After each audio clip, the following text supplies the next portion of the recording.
आज का अपना जो टॉपिक है वो feeding management of sheep and goat, यानी भेड़ एवं बकरियों के अंदर चारे और दाने की व्यवस्था किस तरह से हो, या चारे और दाने की अपन कैसी व्यवस्था करें जिसकी वजह से अपनी भेड़ एवं बकरियों का स्वास्थ्य अच्छा बना रहे और जिसकी वजह से अपनी भेड़ एवं बकरियों का प्रजनन क्षमता भी अच्छी बनी रहे। क्योंकि प्रजनन क्षमता के लिए, अच्छी ब्रीडिंग के लिए अच्छी फीडिंग होना सबसे ज्यादा जरूरी है। पहले भी आपको सारी चीजें बता चुके हैं कि फीडिंग है, ब्रीडिंग है, हाउसिंग है और डिजीज है और साथ ही साथ में ब्रीड है। ये 5 चीजें सबसे जरूरी होती है। तो इसके अंदर एक अपना आता है फीडिंग का। खास करके लगभग सभी ने देखा है कि भेड़ एवं बकरियों को उतना ज्यादा कुछ स्पेसिफिक खाने के लिए, उस तरह की जैसे गाय भैंसों के लिए या दूसरे पशु पक्षियों के लिए अपन व्यवस्था करते हैं, उतनी कोई व्यवस्था की ज्यादा जरूरत नहीं होती। पर फिर भी यदि अपन अच्छा प्रोडक्शन चाहते हैं, अच्छा बेनिफिट चाहते हैं, तो फिर अपने को पशु को अच्छा खिलाना पड़ेगा, तब जाकर के उससे अपन अच्छा रिटर्न ले सकते हैं। बेसिकली भेड़ बकरी पालन का काम हजारों सालों पूर्व से किया आ रहा है। अपन सब लोगों ने देखा है कि किसान है वो जंगल में लेकर के जाते हैं या रोड साइड पर लेकर के जाते हैं या नहर के किनारे लेकर के जाते हैं, भेड़ बकरियां चराई करके अपनी वापस आ जाती है। वो एक ट्रेडिशनल सिस्टम है, उसमें ज्यादा बेनिफिट नहीं हुआ या नहीं हो रहा, क्योंकि पशुओं को अच्छा खाने के लिए नहीं मिल पाता, जिसकी वजह से फिर वो कमजोर भी रह जाते हैं, जिसकी वजह से बच्चे भी सिंगल आते हैं और जिसकी वजह से रेट भी अपने को कम मिल पाता है। तो अपन इस क्लास के अंदर जानेंगे कि स्टॉल फीडिंग में बेसिकली अपन जब पशुओं को रखते हैं, काम करते हैं, तो उस कंडीशन में अपने को किन किन बातों का ध्यान रखना चाहिए और स्टॉल फीडिंग में कौन से फीड को बेसिकली अपन काम में लेते हैं। सबसे पहले आप ऊपर देख पा रहे हैं 2 चीजें लिखी है कि एक तो ब्राउजिंग और एक ग्रेजिंग। नेक्स्ट आप आगे करिए एक बार। तो इसका मतलब क्या है ब्राउजिंग और ग्रेजिंग का, आपको ये स्लाइड देखते ही मतलब समझ में आ जाएगा। ग्रेजिंग का मतलब होता है भेड़ का नीचे से चूट करके खाना। भेड़ में यही आदत होती है, आप सब लोगों ने देखा है। ऊपर यदि कुछ भी रख दोगे तो भेड़ नहीं खाएगी, नीचे वाला पूरा का पूरा खत्म कर देगी। जबकि बकरी में क्या है, इसका उल्टा है। बकरी की हैबिट को बोलते हैं ब्राउजिंग। ब्राउजिंग का मतलब ऊपर से खाना। बकरी को सेम सेम चारा या सेम दाना नीचे रख दोगे, सेम ऊपर की तरफ होगा तो पहले ऊपर वाले को खत्म करेगी, फिर नीचे की तरफ देखेगी।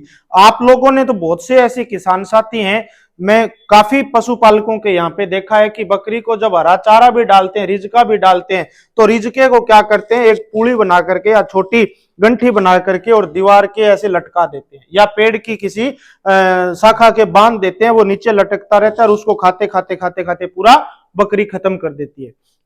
और यदि उसी चारे को या उसी हरे चारे को बकरी को नीचे भेड़ की तरह जमीन पे डाल देंगे तो बकरी उसका 40% ही नहीं खा पाती, 60% को नीचे पैरों में उस पे पेशाब कर देगी, उस पे मिंगनी कर देगी, उसको खराब कर देती है। तो ये क्या है, पशु का बेसिकली नेचर है, उसका सिद्धांत है।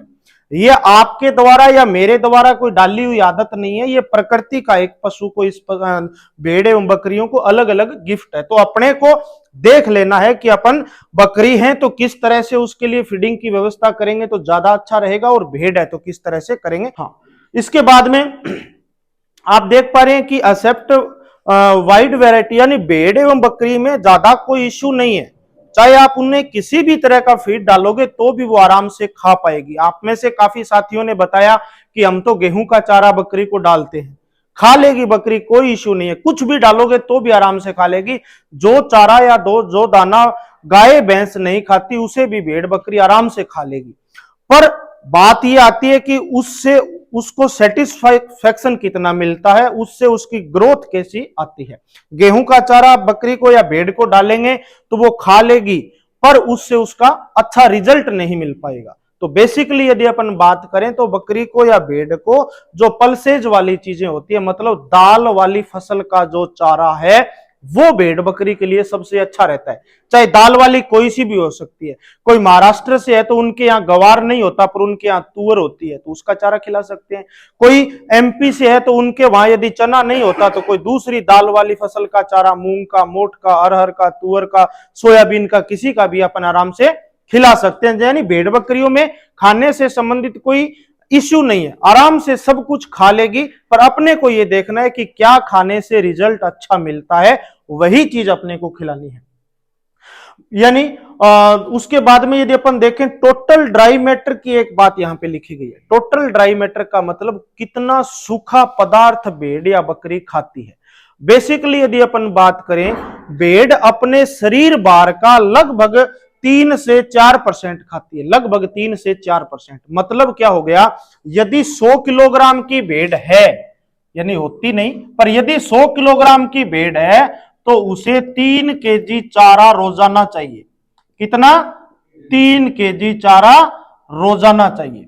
और यदि 100 किलोग्राम की बकरी है, आप आगे देखिए, गोट को 4 to 5%, यदि 100 किलोग्राम की बकरी है तो उसे 4 किलो चारा है वो रोजाना चाहिए होता है। तो अपन बेसिकली आपको सबको पता है कि बकरी का एवरेज वजन क्या होगा, लगभग 40 से 45 किलो, यही है ना। एवरेज बकरी का वजन 40 किलो होता है। हो सकता है कोई 100 में से 10 बकरी ऐसी हो जिनका 60 किलो हो, तो उसमें हो सकता है 100 में से 30 बकरी ऐसी भी हो जिनका वजन 30 किलो, 25 किलो, 28 किलो भी हो। तो ये बेसिकली यदि 40 किलो बकरी का एवरेज वजन है, तो आपको पता होना चाहिए कि एक बकरी एक दिन में कितना चारा आराम से खाती है। लगभग 1.25 से 1.5 किलो चारा एक बकरी एक दिन में आराम से खा लेती है। ठीक है, तो ये चीज बताने के पीछे मेरा मतलब ये है, आप लोग जब 100 बकरियों का या 20 बकरियों का प्लानिंग करते हैं तो आपको पूरा साल भर का चारा इकट्ठा पहले करना होता है। क्यों? क्योंकि बाद में आप चारा ऑफ सीजन में लेकर के आओगे तो रेट बहुत ज्यादा हाई हो जाता है। तो जब अपने सीजन होता है तो आपके पास में 100 बकरियां हैं, मैंने बताया एक बकरी को डेली का 1.25 किलोग्राम चारा एवरेज चाहिए। तो 1.25 किलो एवरेज चाहिए, तो डेली का 100 बकरियों को कितना चाहिए, 1 क्विंटल 25 किलो चारा डेली का चाहिए। और 1 क्विंटल 25 किलो रोजाना का यदि चाहिए तो 365 दिन यानी एक साल में कितना चाहिए, लगभग 100 बकरियों के लिए 400 क्विंटल चारा पर ईयर यदि आप स्टॉल फीडिंग पे काम करते हैं तो आपके पास में होना जरूरी है। यदि आप 100 क्विंटल चारा स्टॉक कर लोगे तो 3 से 4 महीने के बाद में आपको दोबारा से चारा खरीदने की नौबत आएगी। तो इसीलिए ये सारी चीजें भी इंपॉर्टेंट है। क्यों? वही बात, ऑफ सीजन में जब अपन खरीदेंगे तो फिर अपने को रेट है वो बहुत ज्यादा हाई मिलेगा, कॉस्टली अपने लिए रहेगा। अब ये आती है कि यदि हमारे पास सर बाहर जंगल भी है, हम प्रॉपर पूरा स्टॉल फीडिंग पे नहीं करेंगे, थोड़ा बहुत जंगल में भी घुमाएंगे, कुछ वहां से खा करके आ जाएगी, तो कुछ खा करके आ जाएगी तो भी लगभग आधा तो अपने को घर पे खिलाना पड़ेगा उसका पेट भरने के लिए।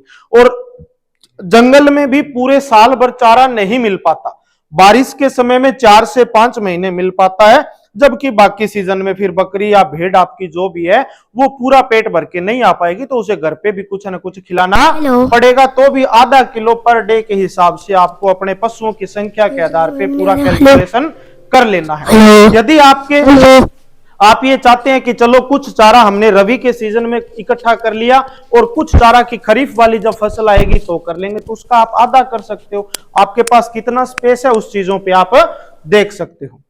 फिर यहां पे लिखा गया है कि एक भेड़ को यदि आप ग्रेजिंग जंगल में लेकर के जाते हो तो एक भेड़ को चराई के लिए, जंगल में चरना नॉर्मल चारा है जंगल के अंदर, तो भी एक भेड़ को 7 से 8 घंटे की ग्रेजिंग जरूरी है उसका सही पेट भरने के लिए। और बकरी को यदि बात करें तो बकरी को 10 से 11 घंटे की ग्रेजिंग जरूरी है। बकरी आपने देखा होगा खाती कम है, भागती ज्यादा है।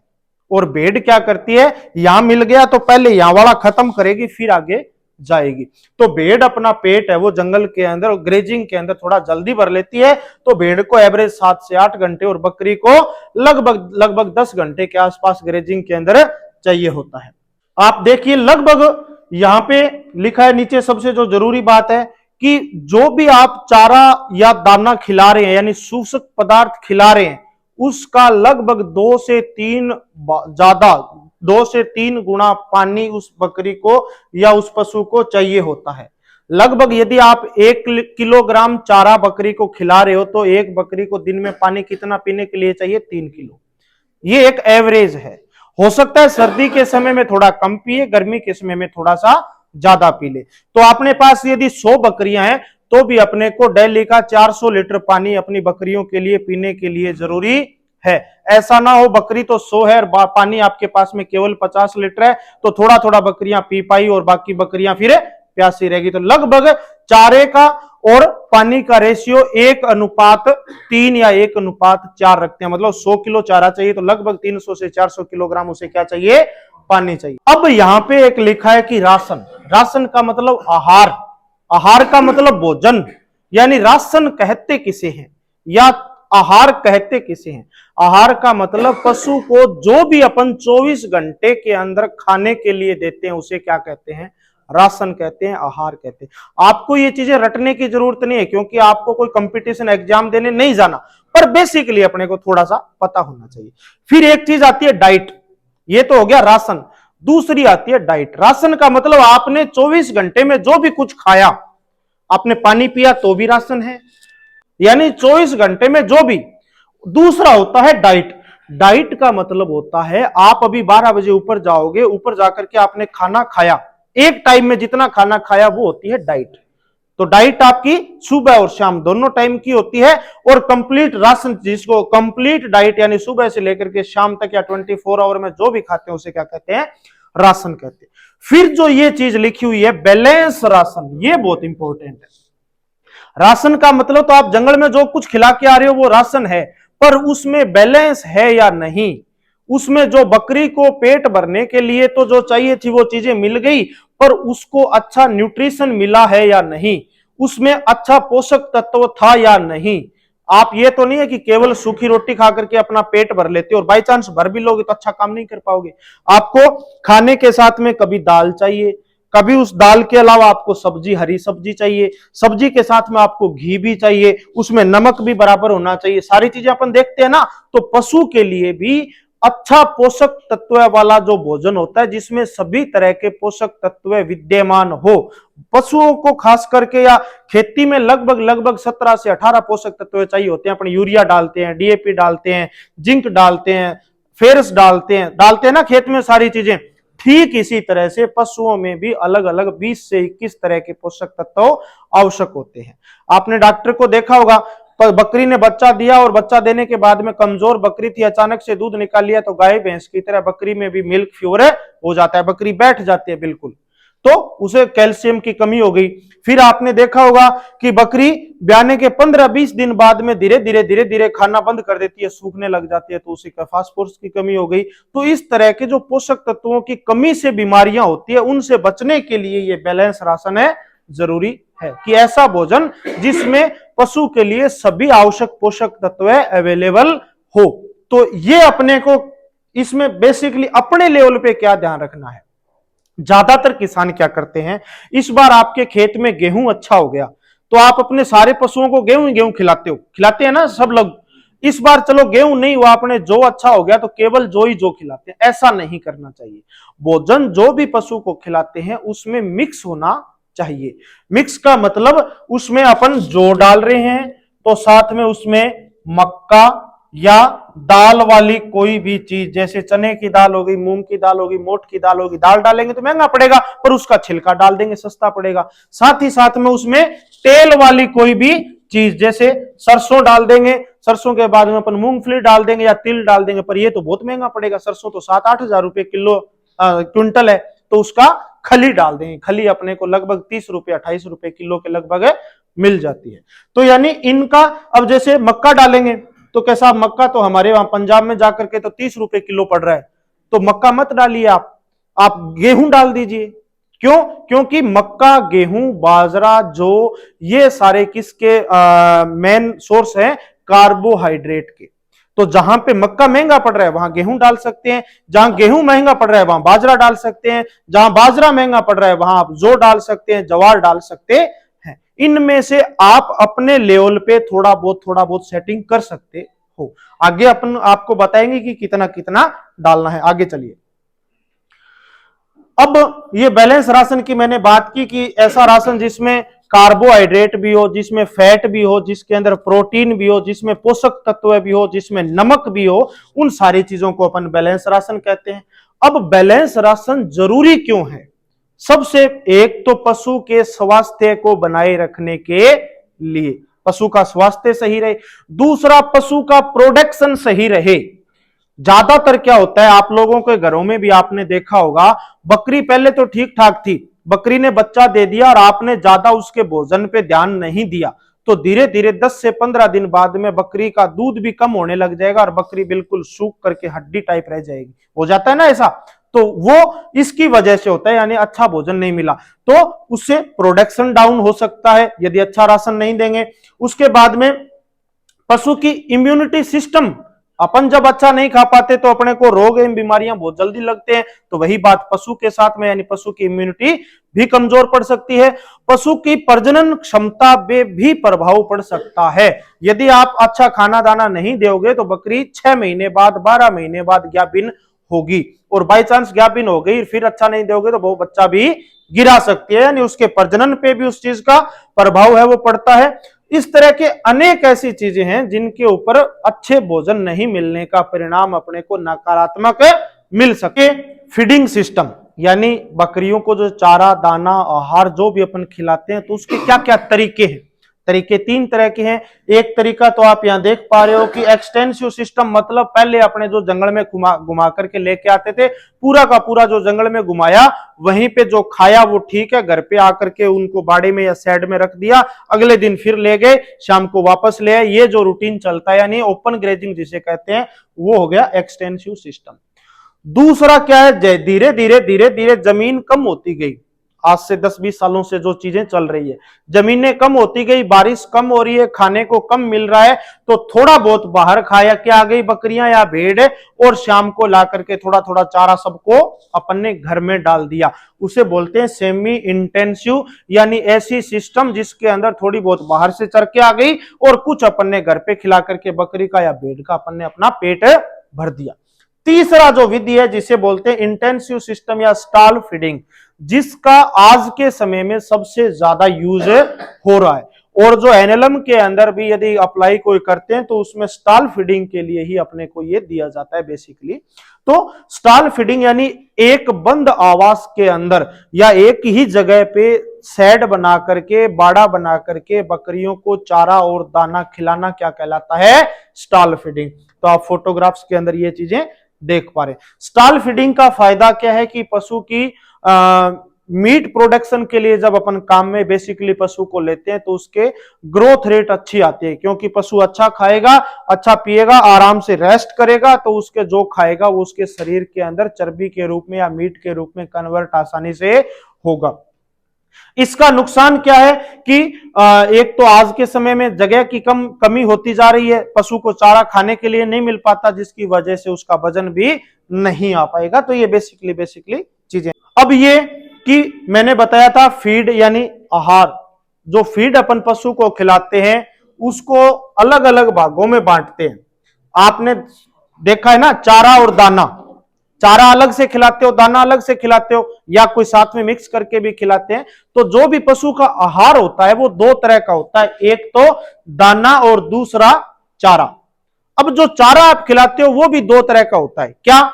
जैसे आप एक देख पा रहे हो कि सूखा चारा और दूसरा हरा चारा। बेसिकली अपन करते हैं सूखा चारा डाल दिया फिर हरा चारा डाल दिया, तो यानी चारा 2 तरह का, सूखा और हरा। फिर आप इधर देख पा रहे हो कि जो दाना है, दाना भी अलग अलग 2 तरह का होता है। एक तो वो दाना जिसके अंदर प्रोटीन अच्छी हो, मैं बार बार कहता हूं प्रोटीन रिच, यानी वो दाना जिसमें प्रोटीन हो, और दूसरा वो दाना जिसमें एनर्जी हो। एनर्जी का मतलब कार्बोहाइड्रेट हो, कार्बोहाइड्रेट का मतलब गेहूं, बाजरा, जौ, मक्का, जई, ये जो सारी अपनी चीजें हैं। फिर आप एक देख पा रहे हो कि मिनरल सप्लीमेंट, यानी छोटे छोटे पोषक तत्व जो अपन मेडिकल से पूरा पाउच लेकर के आते हैं किसी भी कंपनी का, अपने को बोलते हैं कि इसमें जिंक है, इसमें फास्फोरस है, इसमें मिनरल्स है, इससे कैल्शियम बढ़ेगा पशु का, इससे दूध बढ़ेगा, खिलाते हैं ना सब लोग अपन गायों को, भैंसों को, उसे क्या कहते हैं, मिनरल सप्लीमेंट। फिर विटामिन सप्लीमेंट, विटामिन की कमी से भी पशु के शरीर में रोग हो जाते हैं। जैसे विटामिन ए की कमी से रतौंधी हो जाता है, अपना दिखना कम कर जाता है। दिखना जब कम करता है, अपन डॉक्टर के पास जाते हैं तो डॉक्टर क्या कहता है कि गाजर के सीजन में गाजर खाया करो, पपीते के सीजन में पपीता खाया करो, बोलता है ना। तो उसमें क्या होता है, विटामिन ए होती है। तो विटामिन ए की कमी से अपने रतौंधी जैसी, तो सेम पशुओं के अंदर भी इस तरह की चीजें हैं।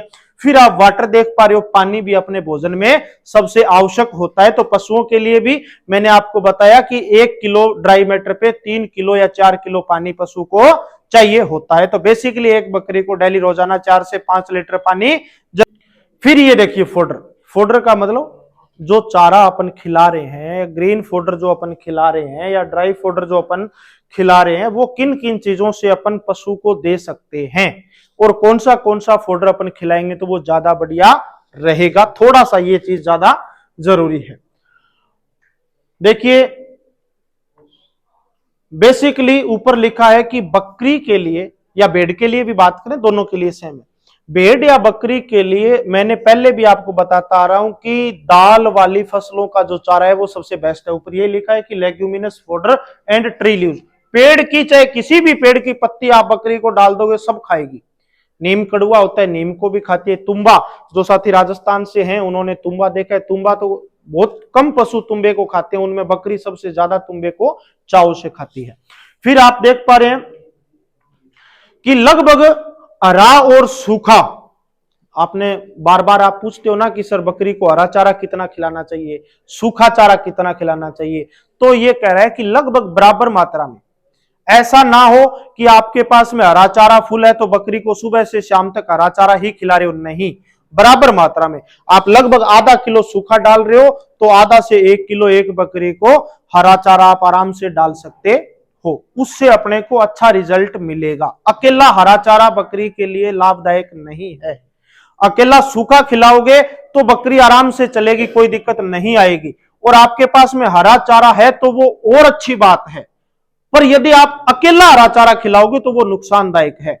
आप बकरी को ट्राई करके देख सकते हो, आपकी 50 किलो की बकरी है, आप उसे 10 दिन रेगुलर केवल हरा चारा खिलाइए, आपकी बकरी 10 दिन बाद में 40 किलो की भी नहीं रहेगी। यानी ज्यादा हरा चारा खिलाना पशु के लिए या बकरी के लिए खास करके या भेड़ के लिए नुकसानदायक है। दस्त भी लग जाते हैं, सारी चीजें हो सकती हैं।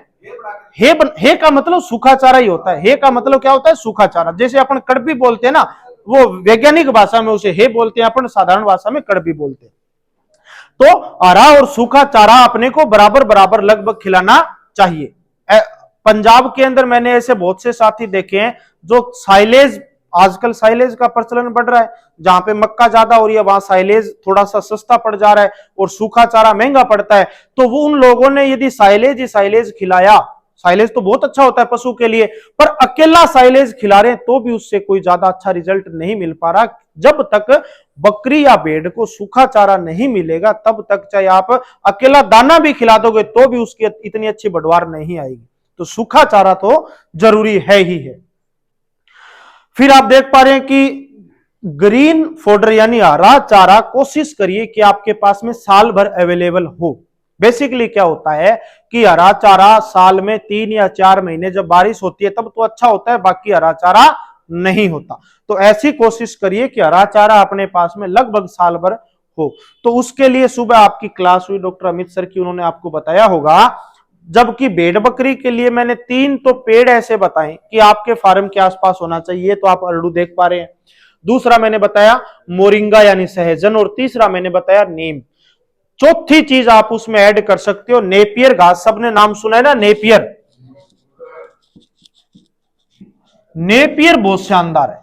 नेपियर शानदार इसलिए है, जब अपन कोई भी हरा चारा सीजन वाला बोते हैं, लगाते हैं, तो अपन यदि जई लगाएंगे तो वो केवल नवंबर से लेकर के और जनवरी फरवरी या मार्च तक रहेगी, 4 महीने रहेगी। अपन बाजरा लगाएंगे तो फिर वो जुलाई से लेकर के सितंबर तक फिर वो 4 महीने रहेगा। तो जबकि यानी वो हरा चारा 4-5 महीने बाद अपने को बार बार दोबारा खेत में लगाने की आवश्यकता पड़ती है। जबकि नेपियर आपने एक बार लगा दिया तो 10 साल तक दोबारा लगाने की जरूरत ही नहीं है, आपकी एक बार में ही समस्या खत्म हो जाती है। दूसरा फिर क्या है, नेपियर पूरे साल आप कटिंग कर सकते हो। थोड़ा सा 1.5 महीने या 1 महीने दिक्कत जरूर है। ज्यादा सर्दी का समय जो होता है, लगभग यूं कहें कि 15 दिसंबर से लेकर के और 15 जनवरी का, या मोटा मोटी अपन कहें कि दिसंबर और जनवरी 2 महीने में थोड़ी सी बढ़वार कम होती है। यह नहीं है कि चलता नहीं चलता है, पर थोड़ी सी बढ़वार कम होती है जहां ठंड ज्यादा पड़ती है।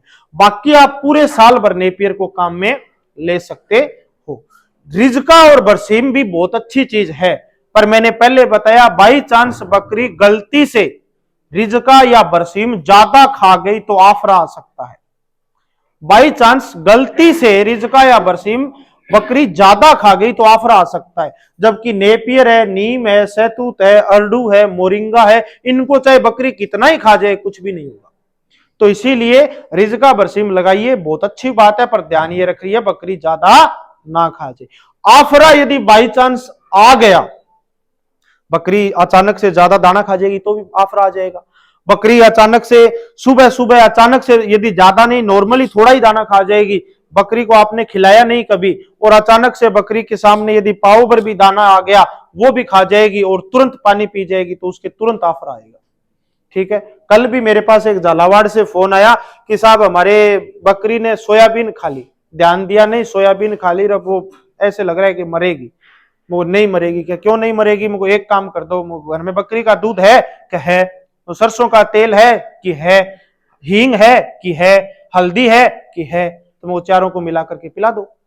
जब सारी चीजें अपने घर में है, फिर भाग के अपन जा रहे हैं दूसरी जगह, फिर भाग के अपन जा रहे हैं मेडिकल पे या कहीं पे भी। मैं ये नहीं कहता मेडिकल वाली दवाई अच्छी नहीं, अच्छी है, पर उससे पहले उससे कहीं ज्यादा बेस्ट अपने घर में सामान पड़ा है। तो सबसे शानदार जो आफरे का रिजल्ट अपने को मिलता है, बकरी का दूध प्लस सरसों का तेल प्लस हींग। अब कितना कितना दें? यदि आपकी बड़ी बकरी है तो लगभग बकरी का दूध उसे दे दो आप 200 ml, सरसों का तेल लगभग 100 से 150 ml और हींग लगभग 10 ग्राम। नमक उसमें डाल दो, 2 चम्मच अपन नमक डाल दो तो और अच्छी बात है। सबसे बेस्ट औषधि है, सबसे बेस्ट ब्लोटासिल नाम की मेडिकल स्टोर पे दवाई आती है, ब्लोट यानी आफरा बोलते हैं, ब्लोटासिल दवाई, उससे भी इतना बढ़िया रिजल्ट नहीं मिलेगा जिससे इस चीज का मिलेगा। तो सबसे बेस्ट जो आफरे की दवाई है। तो रिजका और बरसीम खिलाने से आफरे की समस्या आ सकती है। नमक 2 चम्मच डाल दो नॉर्मल, तो ये है। जबकि ये जो नेपियर है या इनसे ऐसी कोई समस्या नहीं है। तो अपना जो बेसिक अपन कोशिश करें कि साल भर इस तरह का चारा अपन लगा करके रखें। अब बात ये आती है साहब कि नेपियर लगाएं कैसे, हमारी तो पानी नहीं है ना? ये बात सही, आप तो नहीं बोल रहे, पर मेरे को पता है आपकी समस्या क्या है। तो नेपियर एक ऐसी चीज है रिजका बरसीम में जहां पे अपने को प्रत्येक 10 दिन बाद सिंचाई करनी पड़ती है, वहीं पे नेपियर में 1 महीने 1.5 महीने तक भी यदि पानी का नहीं मिल पाएगा तो भी ये चल सकता है। तो कम पानी चाहिए। फिर आपके पास में यदि ड्रिप वगैरह अवेलेबल है, बूंद बूंद सिंचाई वाली सिस्टम यदि अवेलेबल है तो फिर बहुत ही बढ़िया है। और नहीं तो आप क्या करो कि खेत में ऐसे मेड़ बना करके, डोलियां बना करके और उसके ऊपर ऐसे लगा दो, तो थोड़ा थोड़ा पानी आपको मेड़ों के बीच में डालना पड़ेगा, उससे भी काम चल जाएगा। तो अपने लिए ये सस्ता है, ज्यादा महंगा नहीं है और आसान है, बार बार कोई समस्या नहीं। फिर क्या, बढ़ता फास्ट है, हाइट अच्छी लेता है, जल्दी बढ़ता है, तो जल्दी बढ़ता है तो खरपतवार दूसरा चारा भी नहीं होता। जो चारा या जो 2 फसल धीरे धीरे बढ़ती है, रिजका बरसीम की क्या थोड़ी सी बढ़वार स्लो होती है, धीरे होती है, तो उसमें दूसरा चारा बहुत निकल जाता है, जबकि इसमें वो समस्या नहीं है।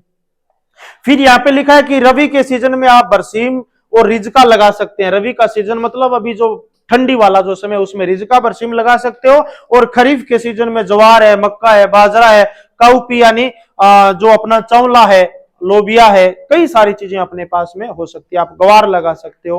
पर हमेशा ध्यान रखना चाहिए, दाल वाली कोई सी भी फसल का हरा चारा क्यों ना हो, अकेला रिजका बरसीम नहीं, दाल वाली कोई सी भी फसल का हरा चारा क्यों ना हो, यदि पशु ने ज्यादा खा लिया तो दिक्कत आ सकती है आफरी की। आपने ये भी देखा होगा कि जब आपके खेत में गवार की या चने की कटाई होती है, या वो फसल हार्वेस्टिंग स्टेज पे है, बढ़िया फलियां आ रखी है, और आप बकरी लेकर के जा रहे हैं, भाग करके एक बकरी ने थोड़ा सा 1 मिनट में ज्यादा खा लिया, तो उसको या तो आफरा आ जाएगा और नहीं तो फिड़किया बीमारी हो जाएगी। देखा है ना ये बातें? तो दाल वाली चाहे हरी फसल हो या उसका दाना हो। दूसरा आपने देखा होगा, आपने खेत में चने की कटाई कर ली और चने की कटाई जब करते हैं तो उसकी जो घेगरी बोलते हैं, यानी उसकी जो दाना, उसका जो पोड है वो जमीन पे गिर जाता है। बेसिकली 10% तो आराम से गिर जाते हैं, क्योंकि सूखने के बाद कटाई करेंगे तो एक एक दो दो एक पौधे की गिरेगी तो भी गिर जाती है। और जब अपन बकरियों को या भेड़ों को उस खेत में लेकर के जाते हैं, जब खेत में फसल की कटाई होती है, उस समय जो दाल वाली फसलों के दाने या उसकी फलियां या उसकी पत्तियां जमीन पे गिर जाती है, तो जो सबसे मजबूत, सबसे स्वस्थ बकरी होती है वो भाग भाग करके खाती है और मरती भी वही है। बीमार वाली या बुढ़े वाली या कमजोर वाली बकरी कभी भी फिड़किया बीमारी से नहीं मरती। तो इसीलिए अपने को ध्यान में ये, एक मिनट आवाज मत करिए, अपने को ध्यान में ये बात रखनी है कि यदि फसलों की खेत में कटाई हो रही है, चाहे अपना खेत है चाहे किसी दूसरे का खेत है, तो ध्यान ये रखें कि जो जमीन पे दाना गिरा हुआ है वो बहुत ज्यादा पशु ना खा पाए। यदि ज्यादा खा लेगा और रात को घर में ला करके आपने देखा कि बिल्कुल सही है, और सुबह दूसरे दिन देखोगे तो हो सकता है पूरा का पूरा भेड़ों का झुंड या बकरियों का झुंड खत्म हो जाए। क्यों? क्योंकि वो एक बीमारी है फिड़किया, और वो ज्यादा खाने की वजह से होती है। नहीं खाएगी, भूखी रहेगी, फिड़किया नहीं होगी, गारंटी है, पर ज्यादा खा लेगी तो फिड़किया हो जाएगी। ये चीज अपने लिए जरूरी है। तो इसीलिए फिड़किया जो बीमारी है उसका टीका कब लगाना चाहिए? फसल की कटाई से पहले टीका लगाना सबसे ज्यादा जरूरी है। फसलों की कटाई, आपको पता है कि लगभग खरीफ की फसलों की कटाई कब करते हैं? मार्च में। सॉरी, रबी की फसलों की कटाई कब करते हैं? मार्च में। और खरीफ वाली फसलों की कटाई कब करते हैं? लगभग अगस्त से सितंबर में। तो उससे पहले पहले फिड़किया का टीका लगवा लो। यदि आप बाहर जंगल में लेकर के या बाहर खोल रहे हो पशुओं को, तो यदि आप स्टॉल फीडिंग पे कर रहे हो तो फिर इतनी ज्यादा आपको जरूरत नहीं है। पर फिर भी जरूरत कब है? जरूरत तो तब भी है। तब क्यों है? कि फसल कटेगी तो फिर आपके पास चारा भी तो नया आएगा ना, नया चारा। तो नया चारा खिलाने से पहले या फसलों की कटाई से पहले फिड़किया का टीका सबसे ज्यादा जरूरी है। तो ये चीजें बहुत इंपॉर्टेंट है। यानी ये फोडर बीमारी, जो फिड़किया बीमारी है, वो खाने से संबंधित है। ठीक है। अब जब दाना अपन पशु के लिए तैयार करते हैं, ये बहुत ही ज्यादा जरूरी है। दाना कैसे खिलाएं? मैंने पहले आपको बताया ना कि अलग अलग तरह का दाना मिलाकर के खिलाना चाहिए। तो वो कौन कौन सा दाना है, कैसा कैसे मिलाना है, कितना कितना मिलाना है, वो चीज बहुत ज्यादा जरूरी है। मैंने आपको 4-5 चीजें बताई थी कि एक तो प्रोटीन वाली, जो आप यहां पे देख पा रहे हैं, प्रोटीन वाली, ये वाली। दूसरा आप देख पा रहे हैं सीरियल्स, यानी नहीं, सीरियल्स का मतलब कार्बोहाइड्रेट वाली, जो अपन बेसिकली रोटी बना करके खाते हैं। गेहूं है, मक्का है, बाजरा है, ज्वार है, जौ है, जई है, ये सब इसके अंदर आ जाएगी। फिर ऑयल सीड का मतलब तेल वाली। तो तेल वाली जिसमें आप आगे देख पा रहे हो कि कॉटन की केक है, ग्राउंड नट की यानी मूंगफली की खली है, कपास की खली है या तिल की खली है। फिर पल्सेस बाई प्रोडक्ट का मतलब क्या हो गया कि चना, मूंग, मोठ, उड़द, अरहर, तुअर खिलाएंगे तो 70 रुपए से कम एक भी चीज नहीं है, महंगी पड़ेगी। जबकि उसका छिलका ले लेंगे मार्केट से, दाल मिल से दाल बनाने के बाद में जो छोटे छोटे कचिया जिसे बोलते हैं, हल्का जो छोटा दाना रह गया या अंडर साइज जो दाना बोलते हैं, उसे सस्ते रेट में मिल जाता है, उसका छिलका सस्ते रेट में मिल जाता है, तो वो मिला सकते हैं। ऐसे ही सीरियल बाई प्रोडक्ट का मतलब घर में सब लोगों, अपने सबके घर में रोटी बनती है, रोटी बनाने के बाद पहले आटा छानते हैं, तो छानने के बाद में जो छानस बच गया उसे बोलते हैं सीरियल बाई प्रोडक्ट, यानी व्हीट ब्रान या राइस ब्रान, यानी जो राइस का ऊपर का जो छिलका है, राइस पॉलिश मार्केट में आपने देखी है, या D oiled rice bran. Rice का चावल का भी तेल निकलता है, तो चावल का तेल निकलने के बाद में जो पीछे कचरा बच गया वो काम में ले सकते हैं। तो ये सारी चीजें मिलाएं। फिर मिनरल मिक्सर की खनिज लवण, जो गाय भैंसों को अपन देते हैं कि इसके बांटे में इतना डालना है, 50 ml डालना है, 100 ml डालना है, तो उसी तरह से खनिज लवण और नमक, ये 5 चीजें पशुओं के लिए जरूरी है। चाहे गाय हो, भैंस हो, भेड़ हो, बकरी हो, और चाहे अपन भी क्यों ना हो, अपन भी तो ये सारी चीज खाते हैं। सब्जियां खाते हैं अपन, सब्जियों में सारी चीजें होती हैं, कभी अपन दाल बनाते हैं, कभी अपन पनीर बनाते हैं, कभी अपन कुछ और बनाते हैं, तो सारी चीजें बेसिकली अपन भी खाते हैं। अब जैसे आपको यहां भी लिखा है, मैं और भी बता रहा हूं ये सारी चीजें कोई जरूरी नहीं है ऐसा का ऐसा बनाओ, ऐसा का ऐसा खिलाओ। दो चीज सबसे जरूरी है, पहला सस्ता होना चाहिए और दूसरा अच्छा होना चाहिए। ये दो चीज आपको ध्यान में रखनी है, चाहे आप कहीं से भी हो। पहला सस्ता और दूसरा अच्छा। अब सस्ता, राजस्थान में तो बाजरा सस्ता पड़ रहा है, पर हिमाचल में तो नहीं पड़ेगा बाजरा। मैं कह दूं कि आपको 20 किलो बाजरा बकरी के 100 बकरियों के लिए दिल्ली का खिलाना है, पर हिमाचल वाला तो नहीं खिला सकता। मैं कह दूं कि मक्का अच्छा पड़ रहा है, सस्ता पड़ रहा है, बिहार वालों के लिए यार, यहां उदयपुर वालों के लिए तो मक्का 17 रुपए पड़ रहा है, पर पंजाब में कोई मक्का खरीदेगा तो उसको 25 रुपए किलो पड़ेगा। तो अपने को सारी चीजें ध्यान रखनी है, केवल बकरी का ध्यान नहीं रखना, अपना भी ध्यान रखना है। तो बैलेंस प्लस इकोनॉमिक होना चाहिए। अब जब अपन दाना तैयार करते हैं तो ये चीजें हैं, ऊपर वाली में से आप कुछ भी ले सकते हो। आपके पास में मक्का है, मक्का ले लो, जवार है, जवार ले लो, बाजरा है, बाजरा ले लो, गेहूं है, गेहूं ले लो, जई है, जई ले लो, कुछ भी है, कुछ भी ले लो। पर एक चीज तो ऊपर वाले में से कम जरूरी है। ऐसे ही ये बीच वाला है, इसमें से कम एक चीज जरूरी है, कुछ भी ले लो। ऐसे ही जो नीचे वाला है, इसमें से एक चीज जरूरी है, चाहे आप कुछ भी ले लो। बेसिकली यदि अपन बात करें, अपन जब चारा या दाना बनाएं तो देखिए क्या क्या अपन मिला सकते हैं। अपन गेहूं मिला सकते हैं, बाजरा मिला सकते हैं, मक्का मिला सकते हैं, गेहूं या अपन जो जिसे बोलते हैं, इनमें से एक ले लो। दो ले लोगे तो अच्छी बात है, नहीं एक तो कम से कम लेना है। पर कुछ एक ऐसी चीजें हैं जो सीजन के अनुसार भी लेनी होती है। सीजन के अनुसार, गर्मी का समय है तो आप बाजरा मत लीजिए, उस जगह गेहूं या जौ लीजिए। और यदि सर्दी का समय है तो उस समय जौ मत लीजिए, उस समय आप बाजरा लीजिए। ये मौसम के अनुसार चीजें थोड़ा बहुत फेरबदल अपने को करना होता है। सर्दी आती है तो अपन खुद बाजरे की रोटी खाने लग जाते हैं। तो ध्यान ये रखना है, जैसा अपन खा रहे हैं वैसा ही बकरी को मिलना चाहिए। फिर ये लगभग आप ले सकते हो 40 से 50 किलो तक।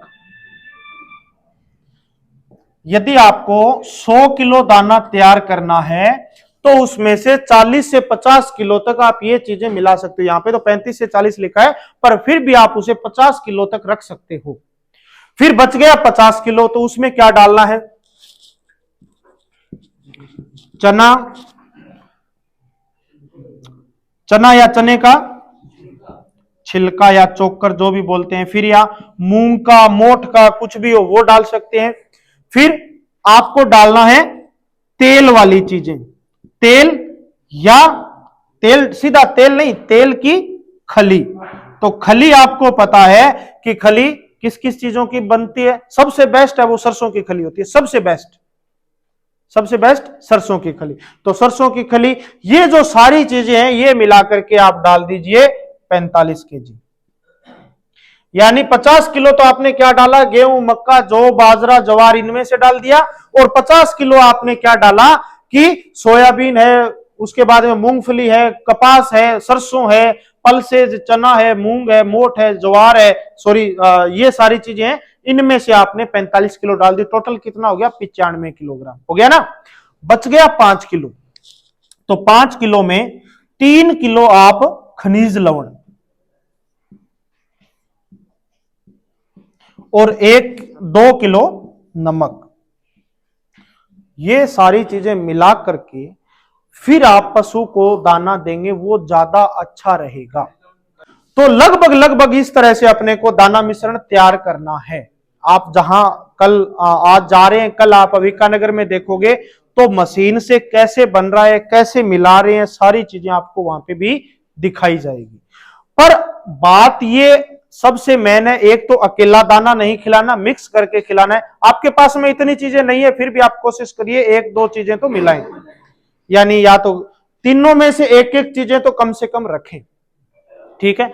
दूसरा ये आता है, इसको खिलाएं कैसे। अब ये एक अलग अलग चीज है, पशु को भी अलग अलग चारा दाना चाहिए अपने। जैसे मैंने आपको पहले भी बताया, सर्दी के अंदर छोटे बच्चे, उनके लिए अलग लड्डू बना करके देते हैं, बड़े के लिए अलग लड्डू बना करके देते हैं। जिसकी उम्र हो गई, ज्यादा उम्र हो गई, उसके लिए अलग लड्डू बना करके देते हैं। मैंने बताया ना, घर की महिलाएं अपने अलग लड्डू बनाती है, खेत में काम करने वाले को अलग बना करके देते हैं। तो वही बात ये कह रहा है कि जो बकरी जो दूध नहीं दे रही उसका थोड़ा सा चारा दाना अलग रखना चाहिए, जो बकरी दूध दे रही है उसका अलग रखना चाहिए, छोटे बच्चे हैं उनका अलग रखना चाहिए, और बड़ा बकरा है उसका अलग रखना चाहिए। अलग अलग पशु के पर्पज के अनुसार या पशु के उपयोग के अनुसार उनका चारा या दाना उसके हिसाब से अपन रखेंगे तो ज्यादा बढ़िया रहेगा। चलिए आगे मैं बताता हूं क्या क्या रहेगा। ये ऊपर लिखा है कि ब्रीडिंग यानी ऐसी बकरी या भेड़ जो गाभिन होने वाली होती है। मैंने पहले भी बताया कि उसे प्रोटीन वाला दाना लगभग 200 ग्राम पर डे खिला देंगे तो उसके अंदर डबल और ट्रिपल बच्चे आने की संभावनाएं आगे बढ़ जाएगी। तो यही बात ये कह रहा है कि गाभिन को लगभग 200-250 ग्राम प्रोटीन वाला अपने को अच्छा खिलाना है, ताकि आगे आने वाले समय के अंदर लैम्बिंग या लैम्बिंग का मतलब बच्चे जो डबल और ट्रिपल आने के चांसेस है वो 10-20% तक बढ़ जाता है। जहां पे 100 बकरियों से 100 बच्चे आने थे वहीं पे 100 बकरियों से 120 बच्चे आने की तो गारंटी है। और 20 बच्चे ज्यादा आ गए आपके पास में तो कितना फायदा हो गया। एक बच्चा यदि 5,000 रुपए का भी बिका तो भी 1 लाख रुपए का। और है ब्रीडिंग से पहले नहीं, आज आपकी बकरी गाभिन होने वाली है तो उससे 15-20 दिन पहले से दाना शुरू कर देना है। यह नहीं है कि शाम को गाभिन होगी दोपहर को दाना खिला दिया, उससे कुछ नहीं होगा। यानी गाभिन होने से लगभग 15 से 20 दिन पहले अपने को अच्छा दाना अच्छा चारा शुरू कर देना है। लगातार 15 से 20 दिन खाएगी रहेगी। फिर प्रेग्नेंट का मतलब गाभिन बकरी, और गाभिन के अंदर ही कौन सी गाभिन, लगभग मैंने आपको पहले ही बताया ना, शुरू के 3 महीने तो दाना नहीं देंगे तो कोई ज्यादा बड़ी दिक्कत नहीं है, पर लगभग लास्ट के जो 45 से लेकर के और 50, 55 या 60 दिन है उसमें दाना जरूरी है। तो गाभिन बकरी या भेड़ को लास्ट 2 महीने अपन लगभग 250 से 300 या 350 ग्राम दाना खिलाएंगे तो उसका खुद का स्वास्थ्य सही रहेगा, बच्चा हेल्दी आएगा, मोटा ताजा बच्चा आएगा, और फिर वो बकरी के दूध भी अच्छा होगा। फिर किडिंग का मतलब जो ब्याई हुई बकरी है, ठीक है, तो ब्याई हुई बकरी को भी लगभग अपन अच्छा दाना खिलाएंगे तो उसका दूध सही रहेगा, बकरी कमजोर नहीं होगी। और फिर किड जो छोटे बच्चे हैं, छोटे बच्चे में आपने देखा होगा सबसे ज्यादा छोटे बच्चे के लिए, जन्मते बच्चे के लिए खीस आवश्यक होता है, कोलेस्ट्रम जिसे बोलते हैं। जबकि आज भी अपने गांवों के अंदर अवधारणा है कि बकरी के या भैंस के या गाय के या भेड़ के बच्चा देते ही उसका खीस या तो जमीन पे निकाल दो या कि निकाल करके पूरा पानी में डाल दो, उसे क्या मिलेगा, कुछ नहीं मिलेगा। सबसे ज्यादा जरूरी बच्चे के लिए होता है उसकी मां का खीस, जो पहला दूध है वो सबसे ज्यादा जरूरी होता है। अब यदि आपकी बकरी के 2 लीटर दूध है तो पूरा का पूरा बच्चे को नहीं पिला सकते, अपने को कितना पिलाना है वो मैं बताता हूं। नॉर्मल अपन शरीर का 1/10 भाग खीस पिलाते हैं। 1/10 भाग का मतलब यदि आपका बकरी का बच्चा जन्मते ही 10 किलो का है तो उसे 1 किलो खीस पिलाना है। अब 10 किलो का तो नहीं होता, आपको पता है लगभग 3 से 4 किलो का बकरी का या भेड़ का बच्चा होता है। तो 4 किलो का यदि भेड़ का बच्चा है तो लगभग उसे आधा किलो खीस पिलाना है, 400 ग्राम से आधा किलो। अब वो आधा किलो भी साइंस ये कहती है, उन्होंने बताया ना कि ज्यादा पिला देंगे तो दस्त लग जाएगी, एक बार में नहीं पिलाना। आधा किलो भी पिलाना है तो एक बार में नहीं, उसे टुकड़ों में। अपने जब घर में बच्चा होता है तो डॉक्टर क्या कहते हैं, प्रत्येक 2 घंटे बाद इसे फीडिंग करानी, प्रत्येक 2 घंटे बाद कहता है ना। तो अपन बकरी वाले को एक साथ क्यों, भेड़ वाले को एक साथ क्यों, गाय वाले को एक साथ क्यों, यानी उसे टुकड़ों में पिलाइए। टुकड़ों में प्रत्येक 2 घंटे बाद तो नहीं कर सकते, पर फिर भी 24 घंटे में कम से कम 3 बार, कम से कम 3 बार, यानी लगभग यूं कहें कि 200 ml उसे 3 बार पिला देना, यानी आधा किलो से 600 ml दूध उसे पिलाना जरूरी है। अब जो बात आई थी ना खीस के अंदर ऐसा गुण होता है, उन्होंने बताया कि पेट चल जाएगा, बिल्कुल चलेगा। पेट छोटे बच्चे का खीस की वजह से यदि दस्त लगते हैं तो आपने दस्त नहीं लगते, वो हल्का लिक्विड थोड़ा आता है उसके अंदर, आपने देखा होगा कि पेट के अंदर जो गंदा मंदा पानी गया हुआ था, जेर जैसे टुकड़े भी आते हैं ना, उसको निकाल, वो जब तक बकरी के बच्चे का या भेड़ के बच्चे का या गाय भैंस के बच्चे का पेट से बाहर नहीं निकलेगा वो बच्चा कभी ग्रोथ नहीं करेगा। तो वो बाहर निकलना जरूरी है, और वो बाहर निकालने के लिए एक तो खीस पिलाना जरूरी है, ठीक है। दूसरा, खीस के अंदर प्रोटीन होती है लगभग 17 से लेकर के 20% या 21% तक, लगभग 17 से 21%। और नॉर्मल दूध के अंदर प्रोटीन होती है 5%। तो नॉर्मल दूध से 5 यानी 4 गुना ज्यादा खीस के अंदर प्रोटीन है। और प्रोटीन छोटे बच्चों के मसल्स के लिए, उसकी ग्रोथ के लिए, उसकी बढ़वार के लिए आवश्यक होती है। तो प्रोटीन वाले उद्देश्य को सोल्व करने के लिए खीस जरूरी है। दूसरा, उसके पेट में जो बकरी के पेट से गंदा मंदा पानी चला गया था वो सब निकालने के लिए खीस जरूरी है। तीसरा, खीस के अंदर ग्लोब्युलिन्स होते हैं। खीस के अंदर ग्लोब्युलिन, और वो ग्लोब्युलिन्स क्या काम करते हैं? शरीर के अंदर इम्यूनिटी को बढ़ाने का काम करते हैं। इम्यूनिटी बढ़ाने यानी रोग प्रतिरोधक क्षमता को बढ़ाने का काम करते हैं। और रोग प्रतिरोधक क्षमता बढ़ जाएगी तो बकरी के या भेड़ के बच्चे को कोई बीमारी नहीं आएगी। तभी डॉक्टर या हम लोग क्या कहते हैं कि 3 महीने बाद उसे टीका लगाना है। कब लगाना है? किसी ने यह तो नहीं कहा कि बकरी के बच्चे को जन्मते ही टीका लगा दो, एफएमडी का फिडिकिया का, नहीं कहा ना। क्यों नहीं कहा? क्योंकि 3 महीने तक उसने अपनी मां का जो खीस पिया है वही टीका था। अपनी मां का जो खीस पिया है वही टीका था। जिस बच्चे ने अच्छे से खीस पी लिया उसको कोई बीमारी नहीं आएगी 3 महीने तक। और यदि नहीं पिया तो आने के चांसेस है। तो इसीलिए खीस जरूरी है। अब खीस कितना जल्दी पिला देना चाहिए ये और है। खीस कितना जल्दी पिला देना चाहिए? आपकी बकरी ने 10 बजे बच्चा दिया है सुबह, जैसे जैसे टाइम निकलेगा खीस के गुण है वो कम होते जाएंगे। मैंने ये जो सारी खीस की जो अच्छाइयां बताई है ना, जितनी मैंने खीस की अच्छाइयां बताई है, ये जैसे जैसे टाइम निकलेगा खीस की अच्छाइयों में कमी आती जाएगी। ठीक है, तो इसका मतलब बकरी के या भेड़ के या गाय के या भैंस के ब्याने के आधे घंटे के अंदर अंदर उसके बच्चे को खीस पिला देंगे तो वो खीस उसके लिए सबसे ज्यादा गुणकारी होगा। और उसी बच्चे को 2 घंटे बाद खीस पिलाएंगे तो उसके आधे गुण मिलेंगे उसे। और उसी बच्चे को 5 घंटे बाद पहली बार खीस पिलाएंगे तो उसके 10% गुण मिलेंगे। ये भगवान की दी हुई देन है। पशु को ऐसे भगवान ने नेचर दे दी, या अपने को भी ऐसी नेचर दे दी कि जितना टाइम, जैसे जैसे ब्याने के बाद में टाइम निकलेगा उसके गुण में उतनी ही कमी आती जाएगी। तो इसी कोई भी जानवर हो, खीस जनरली गाय भैंस भेड़ बकरी के अंदर 3 से लेकर के 5 दिन तक निकलता है जनरली। तो कम से कम खीस जब तक निकल रहा है तब तक तो बच्चे को साथ रखो, बाद में आप बच्चे को अलग कर सकते हो।